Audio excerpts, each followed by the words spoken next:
So today's machine spotlight is the new hair power. It's our biggest, most powerful compressor to the hairbrushing range, and it runs on a 110 plug.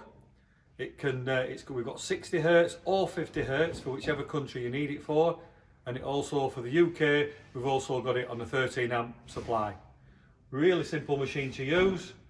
It gives you constant 10 bar of pressure because it's got a tank on it. It never drops pressure. Sometimes when you're turning machines from right to left or vice versa, you lose power. Not with this. So it'll stop where the brush starts to stop inside the ductwork when you get heavy builder grease.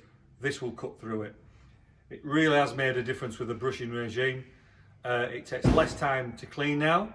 Really is a great piece of kit. Simple to use.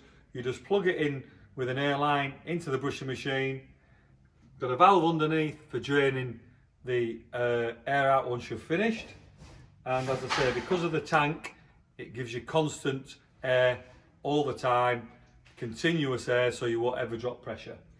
And then it's just a simple, we preset it before you get it, so you don't have to mess with any dials to start ramping the amps up or anything. We preset everything for you. Once you get it from us, plug it in and away you go, and enjoy the extra performance.